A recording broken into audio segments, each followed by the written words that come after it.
Welcome, friends and warriors, to another episode of Power Over Pink. I am your host and survivor, Tara Cam. Today, I am switching things up a little bit, and I'm so excited to bring my new friend, Josh, and his story today.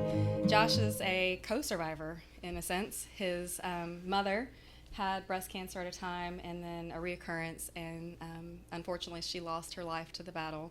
So it's not easy to talk about when someone that we love faces this battle and ultimately loses their life, but there is beauty in that story, and there's beauty in their life, and it's worth talking about because they've left a legacy behind. And just a reminder of how grateful I am to have beat breast cancer.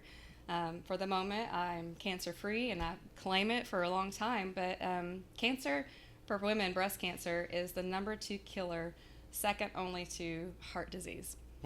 And I think a lot of people downplay the disease because it is so prevalent. It seems like everybody gets it. You know, I've actually had someone say those words to me, like, all my friends have gotten it and they just treated it and got over it. And it's unsettling because it is a difficult battle. Even though you face the battle, even when you win, you're changed forever.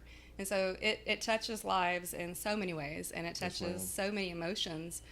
So I'm thrilled that you're willing to share your mother Martha's legacy. So welcome, Josh. Thank you so much. Thank you for inviting me to be on this podcast. It's something different. I've never been on a podcast like this, but when we talked, that was the opportunity to get to honor my mom and talk about her legacy and how graceful she went through her battle with cancer and her 3 battles. She had 3 battles with cancer, and all 3 of them, how gracefully she went. And when she knew that the last one, it was her time, how she went through that. Yeah. It spoke to me. It spoke to a lot of people in my family. My dad was a preacher. My dad passed away with cancer as well, and so I've lost both parents to cancer. But their congregation that they were at, they got to witness how gracefully my mom went through that transition and went through that. And so it's an honor to be here to talk to you. As you say, there's a lot of people, you know, that I don't like hearing that people say that, told you that, because I question myself and wonder if someone that would say that has ever went through cancer, or knew someone that went through it, because it's not a joking matter. It's not at all. Nothing to play with, nothing to make light of. When you hear it, you want to encourage people, because, you know, for some people, luckily it is like maybe a wake-up call or a new chance on life, a new lease on life. Yes. You know.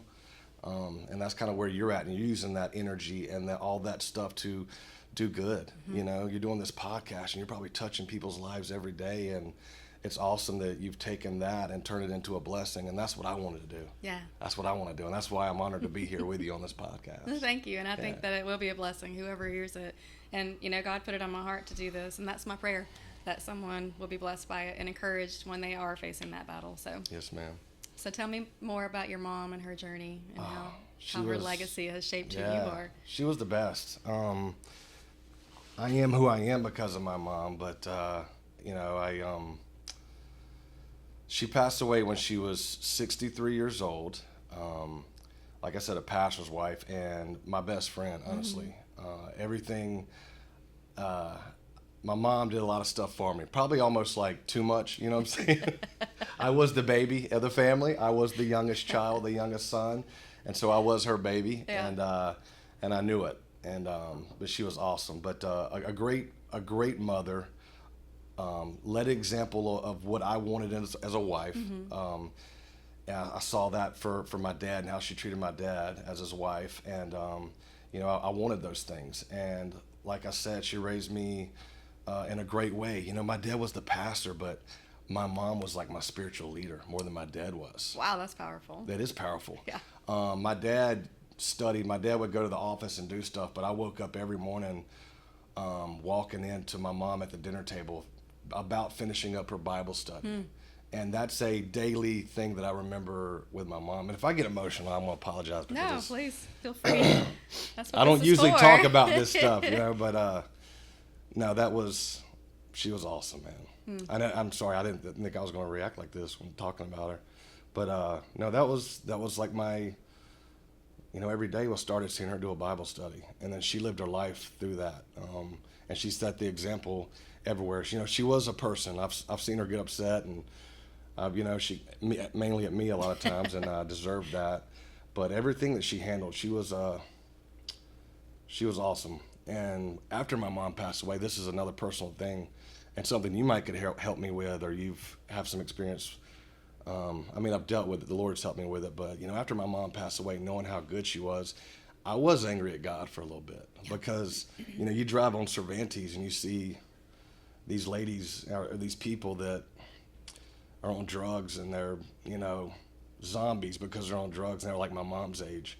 And I remember asking and being like, she's given you her whole life. Right. She served you her whole life. And but yet they get to live and she doesn't, you know. I remember that was a struggle when right after she passed. That was like a struggle for a couple of weeks, probably even a couple months. And then one of the things that helped me deal with it was I had an aunt that passed away a couple months later of a heart issue. And I remember God spoke to me through that. I know this is weird. This might be weird, but I remember I was so heartbroken for my cousins, and I called them, because my mom just passed away months prior, and I was like, hey, if you need me, I'm going to be there. We're going to do this, and I wanted to serve them and help them through this time.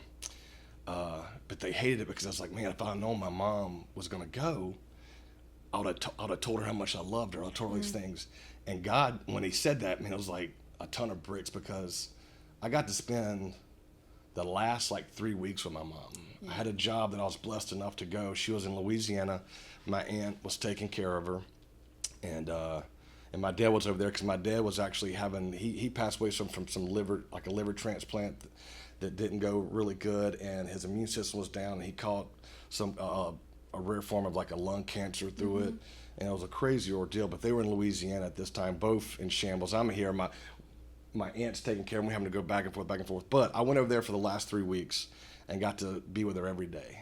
Wow. And I got to tell her about all the great memories we had. I got to thank her about, being a great mom and a great role model and all those things. And I realized how blessed I was to be there with my mom as her life ended from there when she passed away, and how much of a blessing that was, and that little thing started the healing process in a weird way. And then I started talking to God, and I was like having all this negative energy and like all these things. I don't say negative energy. I was just upset. Right. I was just upset, and I was like questioning him on a lot of stuff. But I knew, I was like, my mom wasn't a fool. My mom said you were always right, and I believed my mom, And so I said, why? And about 4 months later, this little Beahbilly thing started coming up, and I wanted to kind of dig into my faith and be like, all right, is all this for real? I want to find out for myself, is this for real? And I was reading the scripture, and it was talking about how, these people were just, like the disciples was like kind of walking away from everything and like following Jesus. And I remember thinking, I was like, man, that's kind of radical and crazy. And I was like, I'm married with kids, and I have a house I got to pay for. Like, I can't just leave and go, figure that out. And so I talked to my wife about it, and we started praying. And I was like, I really have this feeling that I want to do something. I want to start something. And my why is to bless people and to, and to honor my mom and to, and to do all these things. And I was like, I really don't know what it is. And she was like, well, let's start praying about it together. And we did. And this Beahbilly thing came to be. And ever since I started it was to honor my mom and dad and to try to be a shining light and to get outside the four walls. Because you were talking earlier about, doing things with youth ministry. I was a youth pastor before Beahbilly. And, that was the job that I had, that I got to go spend with my mom. The church was like, hey, they knew the situation, and they were like, go. Right. This is where you don't need to be here. We got this. That's where you need to be, which was such a blessing in itself to be. It just shows you how God works, man. Because he put me in that job situation, knowing that a couple years later my mom was going to be passing away, because he wanted me to go do this, because he wants me doing what I'm doing now. You know what I'm saying? And those things kind of helped me with the healing process. And I don't mean to ramble about that. I'm trying to put it all in a chronological order, I guess. But no, I'm if my parents was still here, if my mom was still here, there would not be a Beachbilly. I wouldn't be doing what I'm doing now. I wouldn't have this clothing brand. I wouldn't have the TV show on Amazon. I wouldn't be doing any of that because I became a different person when my mom passed. And it was almost like God, that needed to happen for me to be the person that he wanted me to be. Wow. You know, and part of her journey was like my brother, I'm proud of my brother. He's a detective in Mississippi, has a beautiful family, and does the same thing, you know, tries to be a shining light in this dark world and honor my mom and dad in those ways. And, you know, he's a different person because of it. And we was just talking about it last night. I was telling him about this opportunity, and I was like, man, I'm getting to go talk about mom. And he thought it was great. And he was like, you know, she'll be so proud of us and what we're doing and how we're doing it. And I think she would, you know. That's really beautiful. Yeah. That's really Sorry, I know I was just kind of like rambling. And No, that was not a ramble at tough all. for a guy to crack me. Let it out. That's what this is for. It is healing to talk about our stories. That's kind of the heartbeat of the channel, to not just for someone listening, but for the person sharing. Yeah. Well, I mean, I talk about it a lot, but I'm usually like not as emotional, but something about this, I think because I feel the reverence of this podcast, and I think I respect you and what you're doing and the people that are, usually when I do a podcast, it's just goofy when we're not talking about important stuff. Right. You know, and even though I talk about Beachbilly on it, at the end of the day, that's just a job. It's just a thing, you know. It's brought me some financial blessings. It's brought me, you know, being at Walmart or Dollar General and someone being like, hey, I love your show, you know. Right. But in the day, none of that's real, and it all goes away, and it's fake in a way, you know.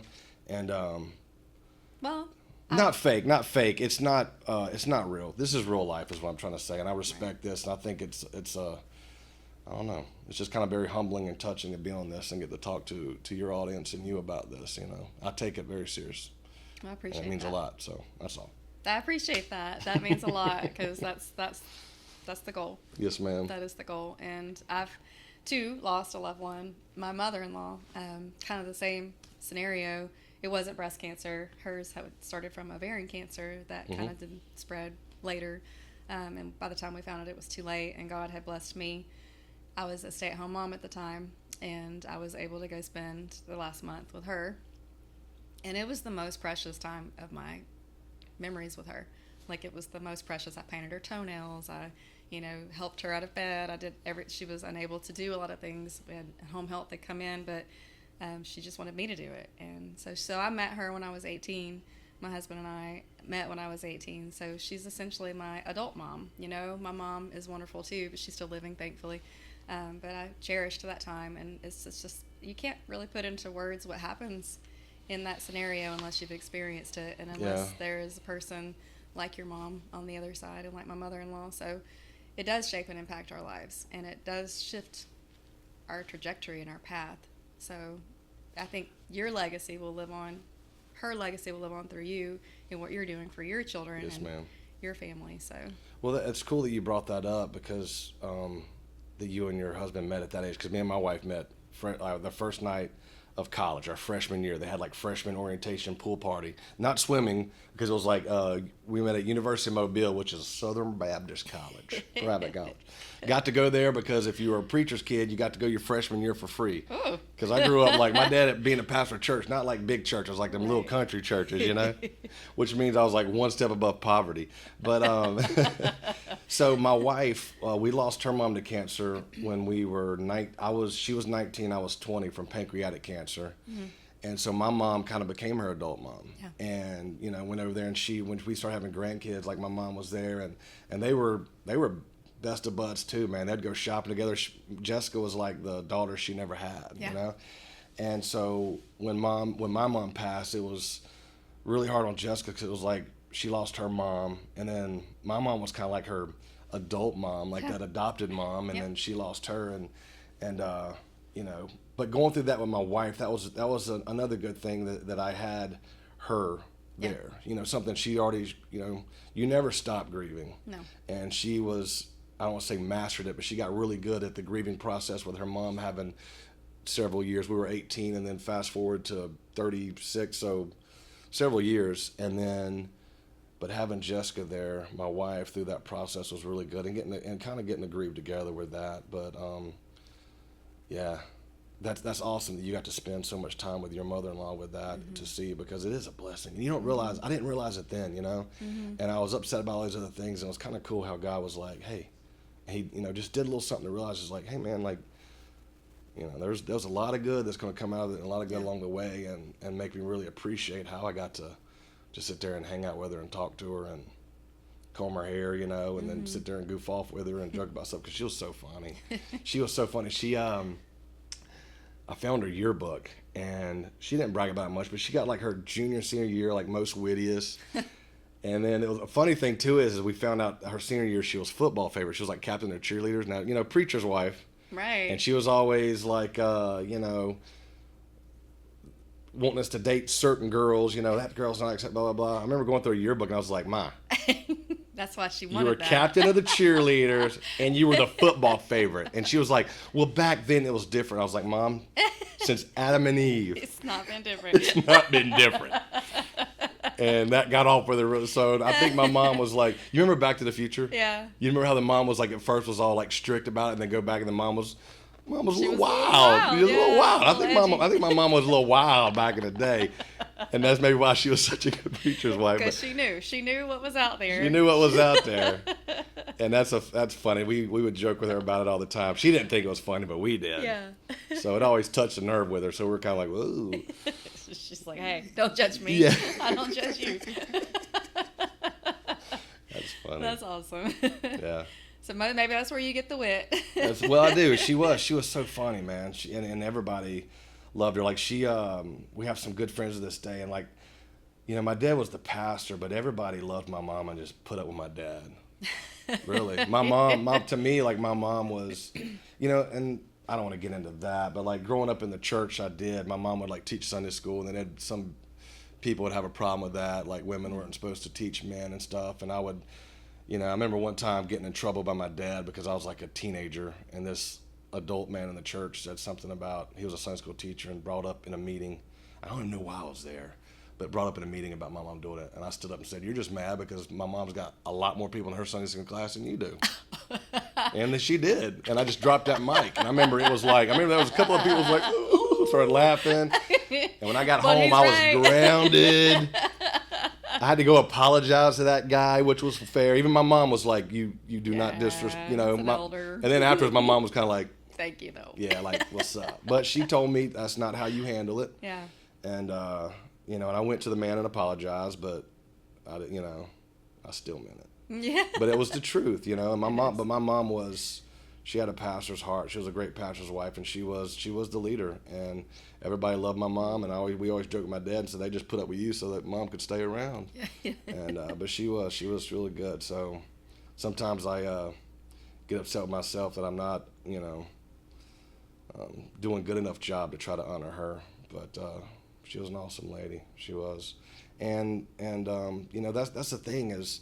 For anyone that's like listening to this, what I wanted to come on is like, if you're going through this right now with like a family member, it's, it's tough and it's hard, but know that whatever the outcome is, if it's, a blessing, a great outcome, man, there's so many things that could come from that. It could bring people together. It could bring families together. It can mend relationships that have been broken.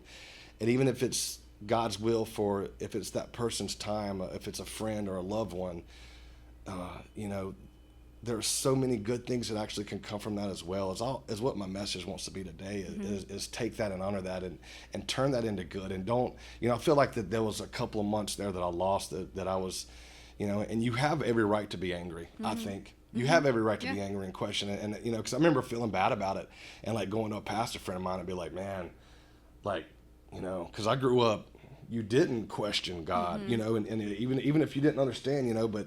Man, I cried out a couple of times, and I was like, why, like you see in the scripture people doing, and or I don't know. I realized that it was a cool thing, and the way my pastor friend explained to me, he's like, he's not upset with you. No. He knows. He knows your heart. He knows my heart, and he's like, he's not upset with you. He's gonna heal you, and he did, and it was a powerful thing because. God will do that if you ask him to. He will start mending that broken heart, and then if you ask him to, he will show you how those strengths that you get from that you can accomplish some really cool things. And it just goes back to where what I'm getting to do now, it's a blessing. When I talk about my mom, when people bring up, I'm like, oh, I lost my mom to cancer. I'm like, oh, I am so sorry. I'm like, oh, no, it's all good. I mean, it sucks. Like I wish my mom could have saw Beachbilly. Like my mom never got to see that, And I remember the first time walking on the beach with my wife and sitting there seeing people that we didn't know wearing Beachbilly stuff and just wanting to call my mom, Yeah. Sorry. That's okay. But she knows. Yeah. But it gives me that motivation, Yeah. even more, but sorry. What other questions you got? Let's turn this around and talk about you a little bit. Let's take this around. No, I'm joking. Well, I'm hesitant to share, but I feel led to, so I'm gonna. Because this has taken a turn towards faith. Faith is our foundation. It's our cornerstone. It's how we get through hard stuff. Sorry, he made me tear up as well. But when I was diagnosed, I was fully involved in my church. I served every time the doors were open in any capacity they needed me to, for years and years and years. And I was a youth leader for, probably 6 or 7 years, even before my kids were in youth. So it was calling. It was something I felt led to do. My daughter, when I got diagnosed, was in 8th grade. And we had moved. So there was a lot of change. And 8th grade girls don't handle it well. My son is older, and guys don't talk as much, so he'll probably internalize what he went through at the same time. But when I got diagnosed, my daughter became really angry at God for the same reasons, because that was her question. Like, she serves you every day. Like, she serves you. She's your servant. Like, why would you do this to her? And I didn't know that was her questions. She put on a brave, strong face for Mom and helped me a lot through everything. But unfortunately, she ended up turning to substance abuse during that time to dull the pain, because I'm her person. She couldn't understand why God would do that to me. So that challenged me almost more so than cancer. I didn't find out until after I had finished treatments, and I don't think she'd mind me sharing. One day I hope to have her on my show and her share her story, because there are co-survivors. Every person who loves someone who has cancer, we have to ask these questions and evaluate and process and mull it over and chew on it. I mean, that's what we do. We're humans. We're trying to navigate through this hard life, and for an 8th grade girl, that was really hard, because I was a servant of God. And so we've since talked about it. She's, not doing any of that stuff. She's a senior this year, so she's having to make up for time that she lost in 9th grade. So this year won't be as easy as it could have been, consequences to actions. But she couldn't handle the thought of me passing away. So a lot of times that is what we do, because we are angry at God. And so we turn to things that are of the world. And because you don't know that God can soothe, and you don't really understand that pain can turn into transformation and life paths and a calling. That's so powerful to hear you say that your mom's death led to you and your brother being on this trajectory. Like, that's a beautiful, it's just beautiful. Yes, ma'am. So it's hard. Cancer is hard. And when you lose your mom, in that moment, you have every right to be angry at God. And like you said, he's not angry at you for being angry at him. I was angry at God when I got diagnosed as well, because I was his servant and I was doing everything, and I'm healthy. I thought I was, thought I was healthy enough. I was checking boxes that I thought mattered, and it happened anyway. And I can now see that I had a calling in it too. And God can take it and use it for good if you allow him. So I molded over with him, and every step of the way, even though I was mad at him, he was right beside me. And even though I was struggling, I took it to him, and he was faithful through the whole journey, and he was showing me stuff that I had not seen about the healthcare system, and he was showing me stuff about the people in my life and healing childhood wounds that I didn't even know I had. For instance, not to make this about me, but I was very uncomfortable receiving gifts in my life, and cancer brought gifts, and I was like, okay, it's not my birthday, it's not Christmas, why are people bringing me gifts? Like, stop it. It made me so uncomfortable. Like, I wanted to run, and every Sunday, literally every time anybody came, it was a gift, and I was like wrestling. And so finally I was like, God, why am I so uncomfortable receiving gifts? And it's because we grew up dirt poor.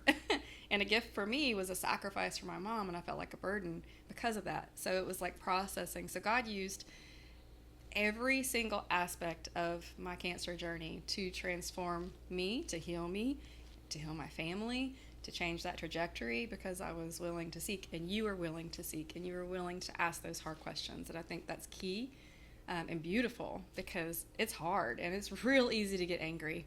It's real easy to pull away, to push God away, and I'm so proud of you for not doing that. I'm proud of you because you lost your dad and your mom and your mother-in-law, even though y'all had just met at that age. It's still impactful to see your future wife go through that loss. Tragedy's going to strike, not to make this a church or anything, but I mean, the Bible says, take heart, troubles are going to come, but I've overcome the world. So if you seek me, you'll find me. Like, there's all these scriptures guaranteed that this life's going to be hard. Guaranteed. It might be. No, it's gonna. So going through hard and taking it to him is what it's really amazing to see how it can turn out. Do you find yourself, and again, I don't mean to like ask you questions, you're the host, but I guess it's because I know the answer for myself, but like not sweating the small stuff anymore. Like Right. things that I have friends that they'll get upset about stuff that I want to be like, bro, man, this is not a big deal. Doesn't you know, even like matter. at the end of the day, like in 5 minutes, it doesn't matter. Right. You know, like there's a lot of other things, and so it's helped me in that a lot. Like with my wife, and as far as my family, like being here, my wife's originally from California, and my parents, when they're gone, it was just like me, my wife, and our 3 boys. And there was like a time there when the boys was kind of young. So the Beahbilly stuff that you saw on YouTube, that was probably a year after my mom passed away, a year and a half after at most my mom passed away, some of the stuff when they were younger. Yeah. And a lot of times me and my wife didn't go out on a date for, very rarely we would. We'd have some friends from our church, like some older couples that loved us and would call us on like a Thursday night and be like, we'll watch The Boys tomorrow night. You and Jessica have a date. And it'd be like, are you serious? Yay. And we'd get to go on a date, Other than that, it'd be like we'd have to have a little picnic in the back room and watch TV, or, what I'm saying, have a little candlelight dinner, like on the ground, but we'd make up for it. But it brought us so much closer in that aspect, and those things. But I find that it's helped me in a lot of ways in life to where it's helped me get my priorities aligned for my family and for my friends, and then being the person I want to be, and not letting little things that other people it stumbles them up or gives them anxiety, or one little thing can ruin their day. It's like, man, that's another blessing actually that's come from it. Yeah. Is I feel like I am stronger in a lot of ways, and God allowed that to happen through the loss of mom and dad, and now it's like, I feel like that I can take on some of these battles even better, these daily battles, and that's something that will come from your struggle. And I know, I just want to ask you about it, because I know for me and my wife, it's like something every once in a while we'll bring it up. We'll see a situation and we're like, man, we'll just talk about how those little things doesn't, get us down like it does other people. But Yeah. I've kind of lost what I was saying. I'm like real ADD. That's another problem I have. And so we'll squirrel. I'll be like trying to make a point, and then something else will come into my head, and I'm like, oh yeah, that's a good point. And I've got chemo brain, so I don't know. We'll get through it. Yeah. So you asked about the family aspect, I think, how it strengthens, and for sure, my husband and I mean, honestly, God used cancer to heal our marriage in a sense, even more so. I had a cancer scare 6 years prior where it was pre-cancer, and my husband did not sympathize. It was not what I expected from him, and it really created some tension without even realizing it, because you just go through the motions and whatnot. And then shortly after, his mom passed away, and then we experienced that. And so then when the cancer came back for me, it was different. And I remember praying on the way to the hospital with my husband, and I felt led to say out loud that God was using cancer to heal my marriage. It shocked me. I was like, ugh, well, I don't like that, because it was so early in the stages. I didn't even know what I was going up against, but I knew it was something. I knew in my soul. And so, and he agreed in that prayer. And it was just this beautiful moment of clarity of what was going to come from it. And it has. My goodness, we've been together 27 years, married 25 years. I love him more today than I ever could have back in the day, because you do go through even childbearing and all these things. Like, everything strengthens you. So these hard things can shape you in a way you never saw coming. I mean, it's just amazing. I'm so thankful, and I thank God all the time for what he's done because of cancer. And I've said that with multiple survivors that I've interviewed. Every single one of them is thankful that they got cancer. Every one of them. And I think, I didn't know your mom, but I know her faith. And so let's talk about that. Like, what did that look like in her end times? Did y'all have chats about her knowing she was passing and where she was going? And oh yeah, she knew. She wanted to fight as long as she could. She wanted to be a grandmother. That was her thing. And she was a good one. And so she got to do that. I wish she could have got to do it longer, but she got to do that. But no, she was at peace. I remember she wanted to fight as long as she could because she was a fighter. But I remember her going to a doctor's appointment, and she called me, and she said that, the doctors was kind of like, hey, there's nothing we can do, but we can continue to do platelets. We can continue to do this to kind of prolong it. And she was kind of like, no, I'm good. And this is going to be kind of hard. But it was kind of cool. But she called me just to, like, in a way say, hey, I'm tapping out. And if you don't like it, get over it. That's how funny she was. It's my life, not yours. And you can be selfish, want me to stick around, but I'm good. Why would you, And I remember just telling her good job. But I'm telling her how selfish I'd be if I wanted her to stay, And it was almost in a weird, I had a peace. I was like wanting her to go, because that's what she wanted. And I was sitting on my property I have now. I was about to close on the property that I have, and I remember just standing there and get off the phone. And I don't know, just like looking around. It's like kind of lonely for a second, and then a peace come over me. I was like real lonely. I was like looking around like, what the heck, And then just this peace come over me. And that's when I went home and packed my bags and went over there. And but she was graceful. Like, I'm the sissy right now. I'm like the one crying about it. She wasn't crying. She was the one that was kind of like, hey, it's all good. Right. It's all good. And I'd tell her I love you and thank you. And she's like, well, be the person I want you to be. Right. And go do that. And look at you go. I am trying. But man, she was awesome. Yeah. Sorry. Don't be sorry. But that was a testimony in itself to me, to see how strong she was in the end, and it helped me in the healing process and all that. But her faith was strong, and that's how she was. So I say it was graceful, man. It was, dude. Like, I don't know about you. I say you faced it. I haven't yet. I've had some like health issues where I was kind of like, oh, well, But man, being in that place and I look at her. I try to put myself in her shoes when she was like, hey, this is it, and just being like so ready. She knew where she was going, right? And she was excited. She was almost like, why would you want me to stay? Like, she was ready to go. She was like, I know where I'm going. I can't wait to be there and all that stuff. And that's a powerful testimony. That really, truly is. It really is. I hope that none of us know when our days are up. None of us know when our time is over. But I hope that when we get there, we know that we have that confidence, that hope, because, you know, as we live in this world, we lose our loved one, we say it's the end of their life. It's the end, it's the end, it's the end. And I'm like, it's the beginning. It's not the end, it's the beginning. Mm-hmm. It's the beginning of eternity. It's the beginning of no more cancer. It's the beginning of heaven and being with Christ and all these beautiful things. It's not the end, it's the end here, and we are selfish for holding on. But it's, you know, if we could just look at it like the beginning, it changes everything. That's beautiful. Yeah, you look at the world, like, turn on the news for 5 minutes. Yeah. And I'm so happy my mom's not dealing with that. Right. You know? And she's up there looking down, being like, really? You want me to be back? You know what I'm saying? She's like, I'm good. Yeah, I'm good, Dave. I love you.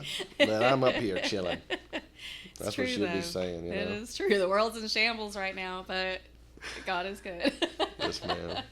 Well, so tell me, you've hinted, for those of you watching that don't know, Josh's story, him and his wife Jessica and their 3 boys have created this lifestyle. So if you want to touch on that, please feel free. I'd love to. I won't probably cry as much on that one. But yeah, we have through that we started this thing called Beahbilly Lifestyle, and I had the idea because my dad was from Kentucky, and we always joked about being hillbillies. And noticed living in Perdido Key, where I live, that a lot of people on vacation are from, you know, Kentucky, Tennessee, Arkansas, as you know, everybody down here. And one day we had this land that we were clearing, living out there, and this, older gentleman from our church came out and was helping me cut some trees.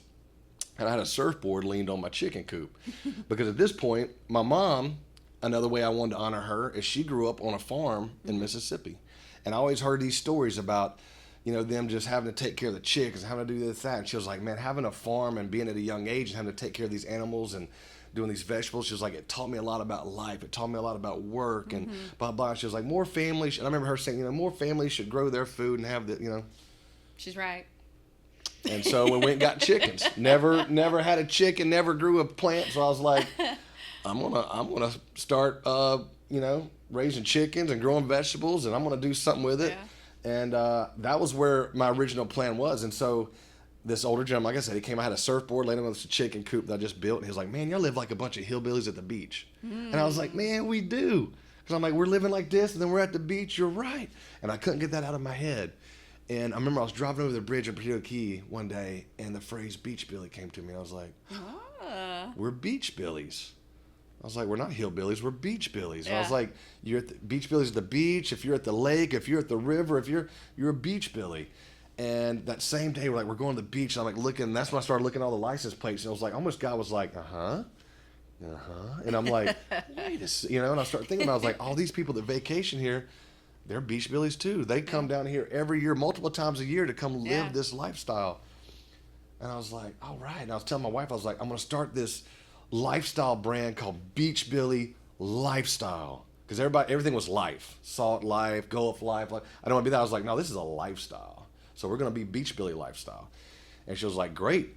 What are you going to do? And I was like, I'm going to start a farm, and I'm going to raise a bunch of vegetables, and I'm going to give them to single moms. Because my wife's mom was like a single mom for a long time until she met my wife's father-in-law and all that. And I really admire Miss Nancy because she was a hard-working single mom that worked 2 jobs and hustled and just a great mom. Yeah. That didn't come from the greatest circumstance, but fought and just made sure her kids had stuff, and I love that, you know.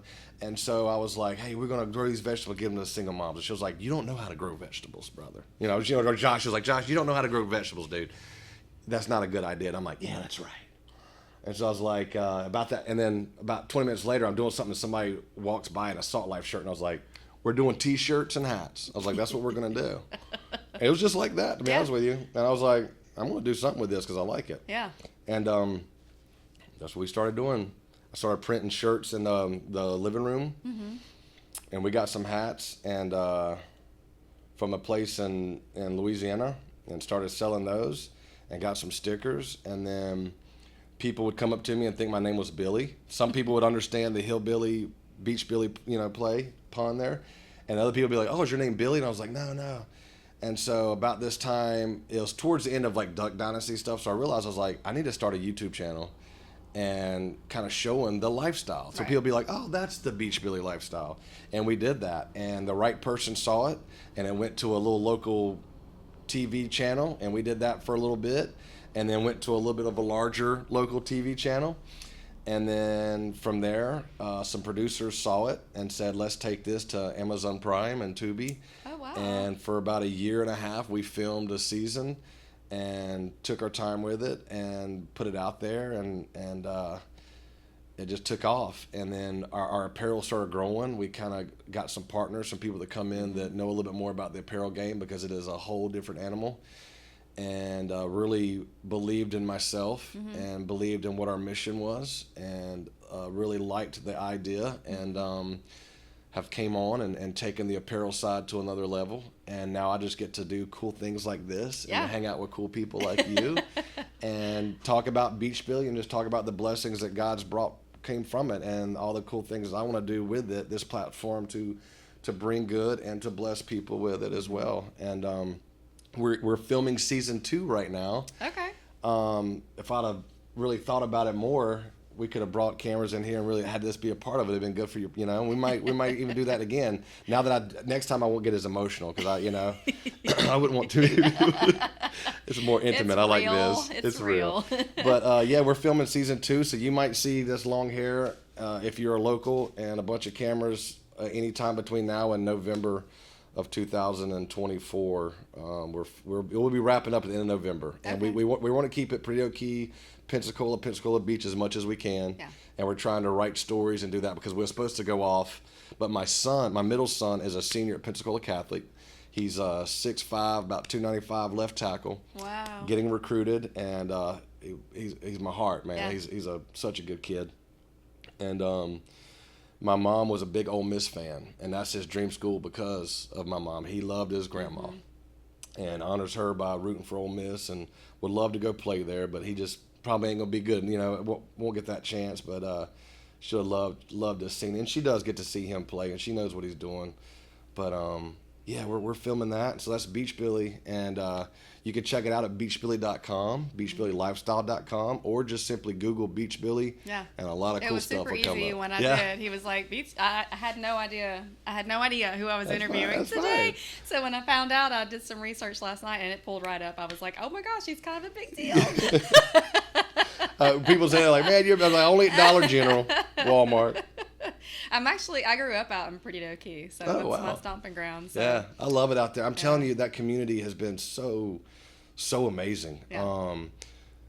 Again, you know, another reason I'm getting to do what I'm doing and sit here with you today is because of the community of Perdido Key. They've rallied behind us. They've supported us in everything we've done. They're proud of us. They've promoted us. They're always a lot of friends traveling to different countries and sending me pictures where they're putting Beahbilly stickers. I actually had some people send me some stuff of some bars near the Vatican. Yeah. Some people that went over there, and they were like taking pictures. I thought they were joking, but they were like, "Dude, we went to 3 different pubs, like surrounding the Vatican, and it's like Beahbilly stickers are not everywhere over there." I was like, "What?" He said, "Yes," and I knew the people that did it.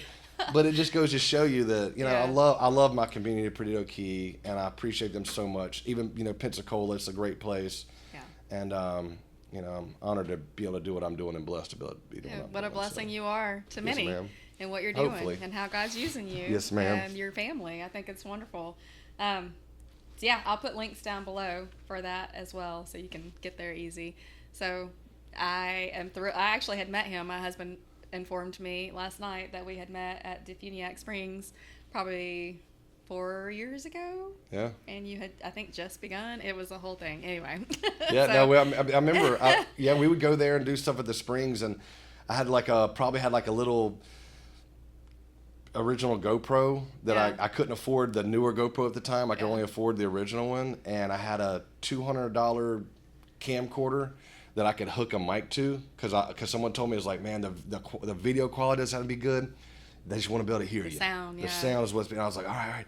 And I had that, and I had a $80 editing software that I learned how to edit videos on, and we would go places like that, and we probably did. And I probably was like gave y'all a sticker or trying to talk to, hey, it's called Beachbilly, you know? And I remember at the beginning, my kids, they would get so embarrassed because everywhere I went, I would just randomly go up to people and be like, hey, oh man, hey, check out Beachbilly, you know, blah, blah. Or I'd give them a sticker, you know? And it would get so worn out and so embarrassed, but I had to, you know? You gotta start somewhere. And the funny thing is with that is you never know who you're going to meet and give a sticker to. Because we did a deal with Walmart. A little brand like us got to do a deal with Walmart because I walked up to some people and gave them a sticker. And come to find out they were executives at Walmart and really liked our stuff and was like, you want to be at Walmart? And I was like, how do you be in Walmart? And like 4 weeks later, my family's getting flown to Bentonville, Arkansas, and we do a little deal, and then we were going to do a bigger deal, and that was when the show was starting to come out, and we took a gamble on it and bet on ourselves and said, hey, let's be the next Salt Life, let's be the next a real brand. Not that Walmart brands aren't, you know, one day we might be in Walmart again. As a last hurrah, and I appreciate everything that the Walmart did for us in Bentonville. Love you guys. We really do, but don't hate me. But we just wanted to take our chance and do something different and kind of have a grassroots movement with Beachbilly, and it was the best decision we ever made with that. But I say that is, if you are doing something, another encouragement, if you have a business, man, talk about it and don't be ashamed of it. Even if people around you are kind of like knocking at you and picking on you because that's all you talk about. Well, you know, it was my career and I wanted to try to push it and hustle it. And I am where I'm at because I met people talking about it and doing it. So I just want to encourage you as well that if you do, it's like you with your podcast, man, talk about it, push it, promote it, because the more people find out about it, the more fans you'll make.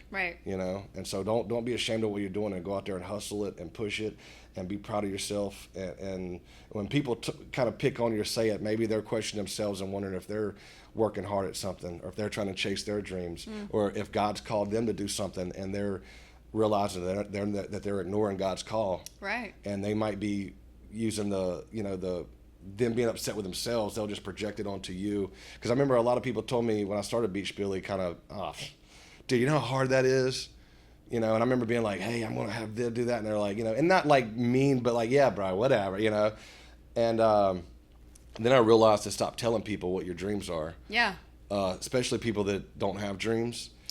And then, but also I use that as motivation because it's great when people that kind of rolled their eyes when you said you're going to do something later come to you and like ask if they can invest in it or be a part of it. Or how you inspired them. Yeah, you know, and that's when you realize, you know, you don't do a thing of like, you do a thing of like, thank you, because it's all about trying to be an influence and not getting upset with that. I don't get upset with that because I've been jealous before. I know what jealousy feels like, and we're human. We have those emotions, you know, and there's times where I've seen someone that's doing really good and I was like, man, you know, and part of me didn't want to like that person. And it was only because I was jealous, but then I had to ask myself, and I looked at how hard they were pushing and hustling, and I had to ask myself, am I giving it like they're giving it? Am I giving it my all like they are? And I had to turn that into, it's like turning bad stuff into good to look at them and be like, as an inspiration and be like, man, I want to do that. And not as a threat or a jealousy thing. It's almost like a motivational thing, you know? I got to meet, I don't brag on this. Go ahead. For like 15 minutes, I got to hang out with Mark Wahlberg. No. For reals. And now that's cool. He asked me, he told me to stay prayed up. That's an awesome dude. And hanging out with him, he has a team of like 13 people that travels with him, partners and doctor and trainers and chef. And, you know, the dude is living an optimal life because so many people are depending on him to be the best every day. Not just his wife and kids, but all the people that work for him. And he takes that very seriously. And, you know, he's a devout Catholic, and he talks about being prayed up, and he does all this stuff with, like, Lent, and I admire him so much for it. And the aura, like, the spirit that was on him in such a good, like, way, you know, being around him, I left thinking, I want to be that for other people. Like, I was so inspired by him, and just a couple little things, you know, I was just kind of like so taken back. And I was also taken back about how like small he is. He's not, you know, in the movies he looks a lot bigger. and bigger, Yeah. you know, and I was kind of, I'm a big guy, so I'm used to like, Right. I always think everyone's, and so I was kind of like, and sorry, Mark, if you hear this, but, I guess the camera adds 10 pounds and inches. yeah. And, but dude, I mean, I was like a little 12-year-old girl, when I got to meet him, I was kind of like, but I was like, that's what I was on the inside. On the outside, I was like playing it cool. I was like Joe Cool, but on the inside, I was like freaking out. But now he just encouraged me, told me to pray up. He said, "Hey, this industry we're in is not really kind to people of faith, And he said, just stay prayed up to this and that, and it was encouraging. And hey, love your family and this and that. And it was digging what I was doing. Yeah. Like I'm looking at him like, man, you're the man. He's kind of like, dude, this is awesome, Just really cool guy. Like everybody on this team, and it inspired me. And I came home and I lost a lot of weight, and I got real serious about what I was doing even more. And it was motivating, and it was almost like, God was kind of like, hey, this is the path I'm having you go down, And it was cool to kind of experience those other things, because I want to be that, that's why I wanted to come on your podcast, and you're a blessing to me. I came here and I was kind of like anxious doing this. I'm over here like spilling out some stuff, and you made me feel so comfortable and okay in doing that.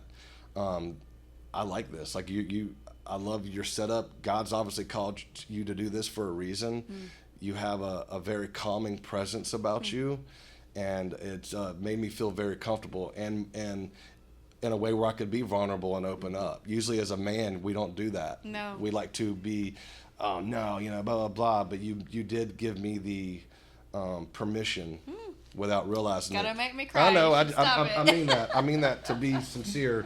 And I'm getting emotional thinking about it. I want to thank you, because I didn't, this has been healing for me. You've actually motivated me, and I needed this. I needed this today, because God kind of just today reminded me of some stuff that I knew. You know how like something in your head and you know it, but it's like when you rehear it, and it's almost like God being like,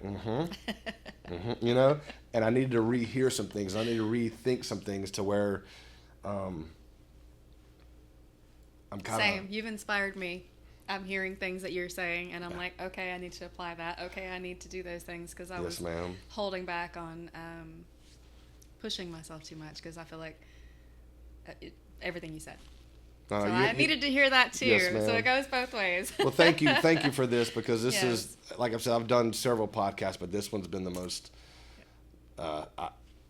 This is the one I've liked the most, the most comfortable, and I feel like the most important. This is the most important podcast I've ever done. Wow. I just wanted you to know that. I just wanted you to know that. Yes, all right, well, we're gonna cry together, I guess.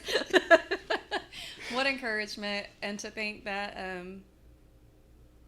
your mom's death is what led to all this. It's incredible. So God bless you. Yes, ma'am. God bless your family. God bless what you're doing, and He is for sure using you, probably bigger than Marky Mark. I don't know about that. Maybe one day.